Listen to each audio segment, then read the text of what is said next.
A palavra de Deus é semente, vai caindo, caindo, caindo. Quando a gente pensar que está morta, vai nascendo, brotando e crescendo. Jesus Cristo é a vitória real, veio ao mundo para nos salvar, e teremos prazer. Saudações, irmãos, em nome do Senhor Jesus Cristo, o qual nos tem permitido mais uma vez adentrar sobre a Tua presença e meditar sobre a Tua palavra. Gostaríamos nesta manhã ou nesta noite, repito, conforme o horário de quem estiver nos acompanhando, continuar meditando um pouco mais na mensagem Conferência com Deus. Começamos um breve estudo, uma breve meditação sobre esta mensagem, crendo que Deus está conduzindo todas as coisas. A leitura que é lida nesta mensagem pelo irmão Brano se encontra em Isaías capítulo 1, versículo 14 em diante. Eu gostaria de ler apenas o versículo 18, onde a escritura diz assim: Vinde então e argui-me, diz o Senhor. Ainda que os vossos pecados sejam como a escarlata, eles se tornarão brancos como a neve. Ainda que sejam vermelhos como o carmesim, se tornarão como a branca lã. O profeta de Deus, ele tira deste versículo, ele tira o tema conferência com Deus, mostrando ali que o significado da palavra argui-me é Deus convidando o seu povo para ir e arrazoar, perguntar sobre o assunto, e dizendo que independente dos pecados que nós cometemos, que cada um cometeu, Ele, através do teu sangue, limpa os nossos pecados, perdoa os nossos pecados e restaura a nossa vida. Pois bem, abordando um pouco sobre a conferência que Deus fez com Moisés, após Moisés ter fugido do Egito, por ter tentado fazer as coisas conforme a sua sabedoria e não ter seguido o plano perfeito de Deus. E é aí aonde nós erramos. É aí aonde nós se desviamos e saímos da presença de Deus. Porque nós temos uma Bíblia inteira, um profeta que nos orienta, um pastor que nos orienta como fazer as coisas no caminho de Deus. E nós normalmente tomamos o nosso próprio caminho, não discernindo a vontade de Deus e nem a nós mesmos. Então falhamos e acabamos fugindo para o deserto, aonde ficamos longe da presença de Deus. Você pode interpretar esta passagem de várias formas, se afastando da igreja, se afastando do companheirismo, tomando os atos mundanos e o amor de Deus se esfriando na sua vida, ao ponto de você olhar e dizer: não tenho mais condição de prosseguir o meu caminho. Porém o profeta vem e fala: ainda que o homem de Deus tinha falhado, era Moisés que tinha que fazer o trabalho de Deus. Deus precisava de Moisés porque ele o tinha escolhido antes da fundação do mundo. Independente do erro do homem, Deus tinha uma eleição, uma predestinação para aquele homem, para aquele profeta. E é da mesma forma, outra pessoa não pode fazer o trabalho que Deus designou para você fazer. Ainda que nós fujamos para o deserto, se Deus tem um propósito em nossa vida, e talvez você me pergunte, como é que eu sei que Deus tem um propósito dentro de mim? Você pode ter certeza que há um clamor lá no fundo da alma que diz: eu estou fora do meu caminho, eu estou fora da minha rota, preciso voltar para Deus. É um clamor. E há outro clamor para responder. Um dia você terá que se encontrar com Deus, fazer a sua conferência, e nós oramos que seja esta noite, esta manhã, esse dia, o quanto antes. O profeta de Deus, ele diz no parágrafo 73 desta mensagem: isso devia nos dar confiança e coragem. Nós que temos falhado com Deus, ainda temos esperança. Nós falhamos para com Ele como igreja, nós falhamos para com Ele como povo, mas convoquemos uma conferência. Convoque aí na sua casa, com a sua família, no seu coração. Conversemos sobre o assunto com Ele. Vejamos o que Ele nos dirá. Vejamos a que decisão nós vamos chegar. E o homem de Deus tinha falhado. E Deus teve que marcar uma conferência. Ele não poderia usar nenhum outro. Deus não pode usar outro a não ser você para aquele propósito. Ele tinha selecionado Moisés. Assim ele foi até o deserto, algum lugar remoto do deserto perto do Sinai. E ele selecionou o topo de uma montanha e uma sarça, um certo lugar. Ele pensou: trarei Moisés até aqui. Este será um bom lugar, longe de suas ovelhas, longe de sua esposa, longe de seus filhos, longe de todos, e vou marcar uma conferência com ele. Às vezes a nossa família nos segura, às vezes as nossas amizades nos segura. Nós precisamos nos retirar e ficar a sós com Deus, para que Deus possa tratar conosco. Lá quando ele falou ao profeta, eles finalmente chegaram ao ponto: tenho ouvido o clamor do meu povo, é por isso que te chamei, Moisés. Tenho ouvido o clamor de meu povo lá e me recordo que fiz uma promessa que tenho que cumprir. Agora estou te enviando até lá. Moisés teve as suas objeções. Se você vê lá no livro de Êxodo, capítulo 3, Deus chamando e conversando com Moisés na sarça. E depois no capítulo 4, versículo 10 em diante, Moisés começou a colocar as suas objeções. Pense nisso, para não fazer o trabalho de Deus. Quantas vezes nós colocamos as nossas objeções, a nossa condição, o nosso estado físico e mental, a nossa situação ou a nossa circunstância ao nosso redor, colocamos como obstáculo para fazer a obra de Deus. E, porém, ele era homem. Ele disse: mas quem sou eu?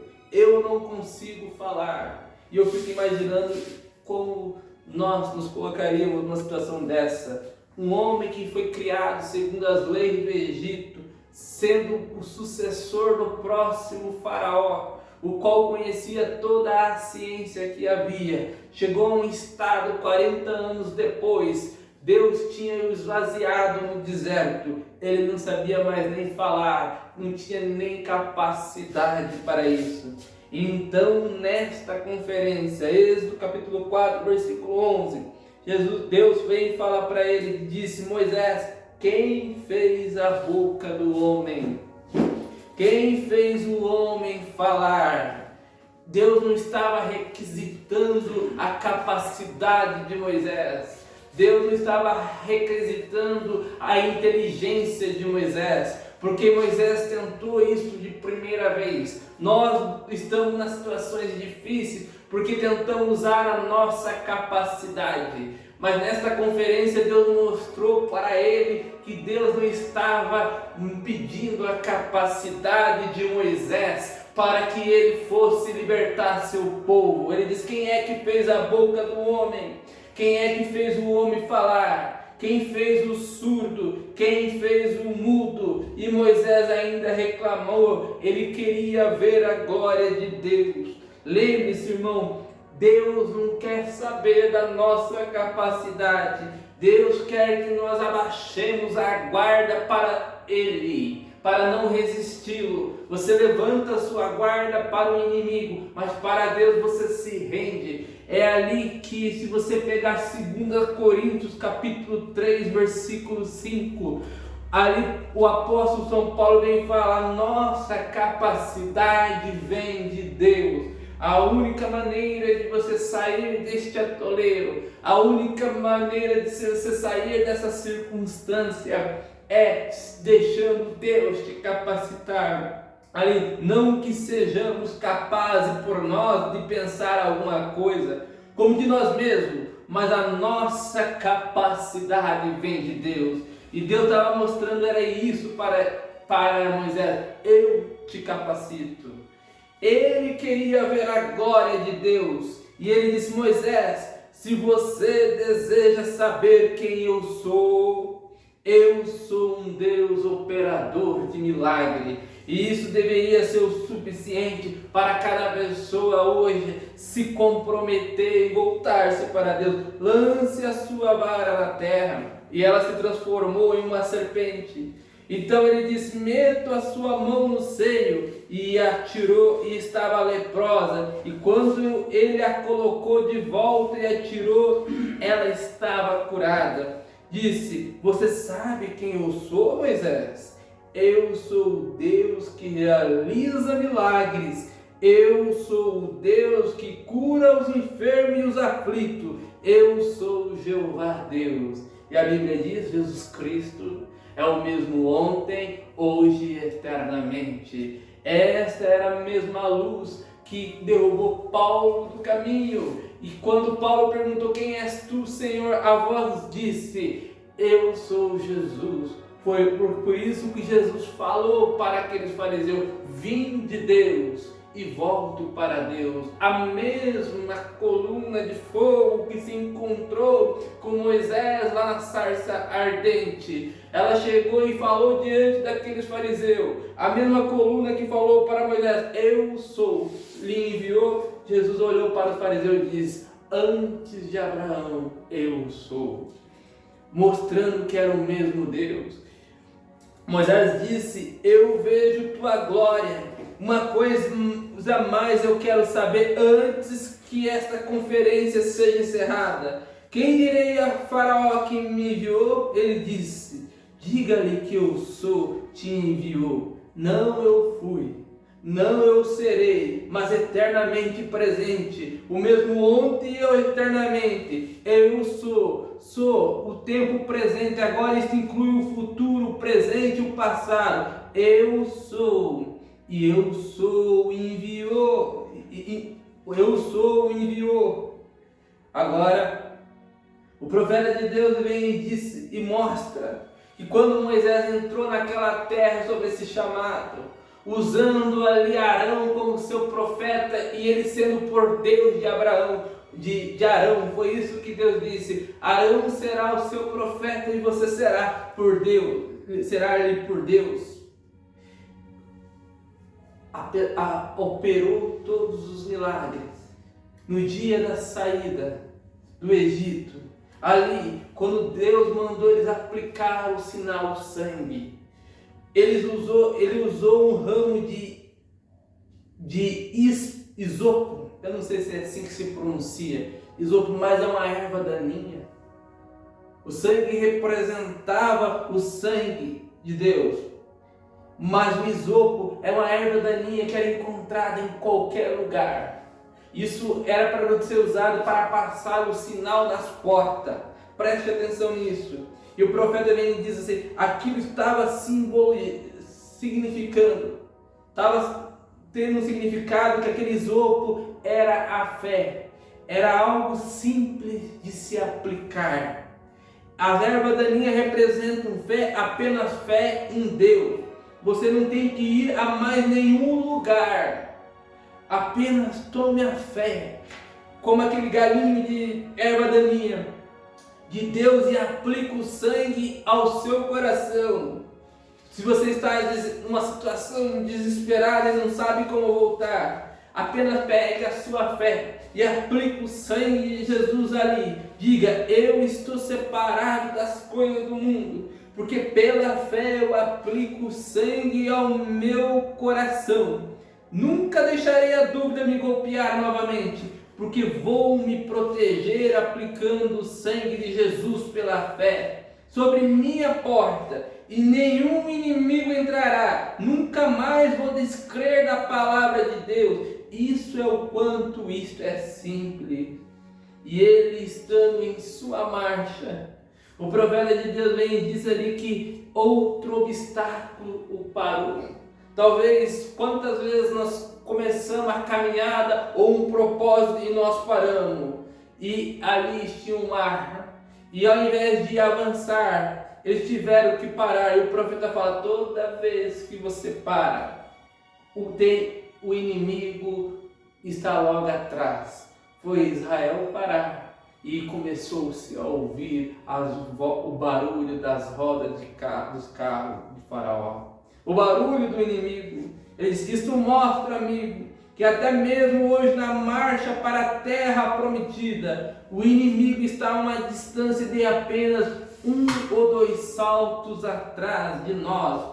Não podemos parar neste reavivamento. Isso não pode ser uma ordem parada. Simplesmente continue avançando. Prossiga, vocês tiveram a presença do Espírito Santo com vocês. Ontem à noite, agora novamente, mova-se continuamente para dentro daquilo. Não deem ordem de parar, porque o inimigo está logo atrás de você. É isso que Pedro diz: o inimigo está ao nosso redor, bramindo como um leão, buscando a quem o possa tragar. Porém, mesmo estando agitado, o profeta de Deus vem aqui e fala: ainda assim havia ali, Moisés, que pôde marcar outra conferência, e por isso ele estava tranquilo. Ele diz: não havia motivo para estar perturbado. Ele tinha tido uma conferência antes. Como o nosso irmão aqui, eu vou pulando aqui, ele diz: em uma cadeira de rodas, como talvez sentado aí com câncer, ou com problema cardíaco, ou com algo que você sabe que vai morrer disso a qualquer momento, o inimigo o parou. Ele o fez parar. Talvez você tenha parado antes que o inimigo o alcançasse. Talvez haja algo em sua vida que o tenha feito parar. O que quer que seja, você ainda tem o privilégio de ter uma conferência. Conversemos sobre o assunto com ele. Façamos alguma coisa acerca disto. Não importa o que o inimigo seja. Ele nunca é demasiado grande para o nosso Deus. Necessitamos de uma conferência. Talvez você não saiba o que fazer. Talvez você seja um pecador e tenha cometido tanto pecado. Talvez você tenha fumado até não poder mais parar e não consegue parar. Talvez você tenha bebido e não pode até não poder mais e não consegue parar. Talvez você tenha chegado ao ponto de estar tão cheio de pecado e cobiça que você tem que olhar errado para cada mulher que vê, Ou talvez você até mesmo tenha pervertido os seus próprios recursos naturais. Talvez você tenha chegado a um bloqueio. Não me importa onde você esteja, Deus ainda está pronto para vir a você em uma conferência e conversar sobre o assunto com você. Talvez você tenha destruído o seu lar. Talvez você tenha deixado seu esposo, deixado sua esposa. Talvez você tenha abandonado seus filhos. Pode haver muitas coisas nesta vida com que o inimigo tenha pego em sua armadilha. Mas lembre-se, meu irmão e irmã, você ainda tem direito de ter uma conferência com Deus. Sim, Senhor, conversar sobre assunto. Ele é o socorro bem presente na angústia. E a ordem que Deus deu para Moisés foi: por que o povo está parado? A ordem é esta: marche, marche, marche. Moisés, depois que a conferência tinha terminado e tinha sido dispensado da presença de Deus, com ordem de ir em frente, caminhou até embaixo e disse: não tema, Israel, aquietai-vos nesse dia e veja o poder de Deus. Ide na direção do mar, não vos desvie do mandamento. A ordem é: avancem, a terra prometida nos pertence. Este inimigo que está em nosso caminho nos tem impedido, mas Deus disse: avance, continue se movendo. E a Bíblia diz: resisti, sujeitai-vos, pois, a Deus. Resisti ao diabo e ele fugirá de nós. E Moisés olhou para aquele povo: este inimigo que vocês estão vendo, que estão lhe perseguindo desde o Egito, hoje, a partir de hoje, vocês não mais o verão. Confie em Deus, firme-se na palavra, volte, marque a sua conferência e deixa Deus te guiar. Que Deus possa te abençoar. A palavra de Deus é semente, vai caindo, caindo, caindo. Quando a gente pensar que está morta, vai nascendo, brotando e crescendo. Jesus Cristo é a vitória real, veio ao mundo para nos salvar, e teremos prazer de ficar, e a vida eterna nos dá. A palavra de Deus é semente, vai caindo, caindo, caindo.